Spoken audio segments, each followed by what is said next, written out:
Quelle est donc cette révélation? Quel est dans cette révélation l'élément central qui nous est donné dans le livre de l'Apocalypse chapitre 12, le livre de la Révélation? Qu'est-ce qui occupe la place suprême?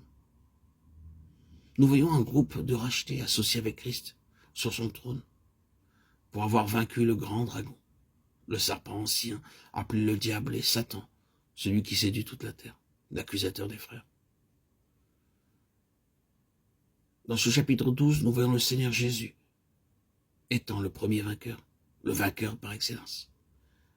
Et ce que nous avons ici, c'est une phalange de croyants qui est devenue une avec lui et qui partage son trône. Or, bien-aimés en Christ, frères et sœurs, toute l'histoire de ce monde, à son aboutissement là, ce point d'arrivée représente l'intention première de Dieu et son objectif suprême au sujet de l'homme, le voir uni à son Fils Jésus-Christ.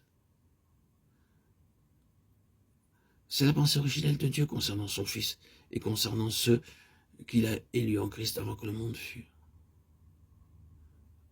Sa pensée concernant son Fils et ceux qu'il a élus en lui dans le passé éternel était la suivante: qu'ensemble ils en vinssent un jour à régner, à gouverner et à administrer cet univers pour Dieu et avec lui.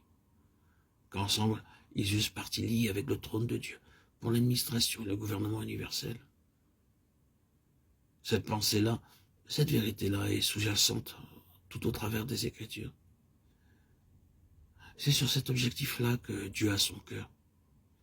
Et c'est contre cet objectif-là que cet autre, dont les différents titres représentent autant de formes variées de son activité et de son caractère, c'est contre cet objectif que Satan s'est dressé tout entier dans un effort multimillénaire de résistance et d'obstruction. Mais Dieu suit sa pensée, sa décision est prise. Son plan pour nous en Christ est arrêté. Il a disposé de son trône et les vainqueurs sont ceux qui réalisent ce plan de Dieu. Cette phalange personnifie l'intention originelle de Dieu. Elle est la sphère en même temps que l'instrument de son succès. Ces rachetés proclament le triomphe de Dieu en ce qui concerne sa pensée de tous les temps. C'est pourquoi réjouissez-vous, cieux, et vous qui habitez dans les cieux, car Dieu a réussi en dépit de tout. Peut-être vous imaginez-vous en présence d'un tel langage que Dieu éprouve de grandes difficultés à réaliser ce triomphe? Pas du tout.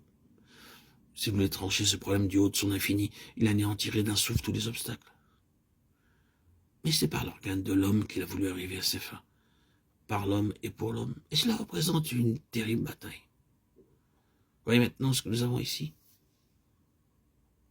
L'exploit de Dieu, le succès de Dieu en Christ, personnifié par cette phalange particulière et représentative, les vainqueurs.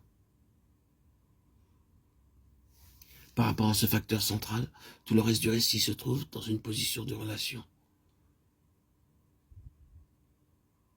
Tout le contenu de ce livre de l'Apocalypse est en rapport d'une sorte ou d'une autre avec cet aboutissement suprême. Le commencement converge se noue au chapitre 12 et le reste du livre n'est que la résultante, le dénouement de cet événement de premier plan. Peut-être ferons-nous quand même bien de ne pas dissocier les chapitres 12, 13 et 14 qui ont entre eux des rapports si étroits. Mais cette partie du chapitre 12 est en réalité l'axe autour duquel tout le reste gravite.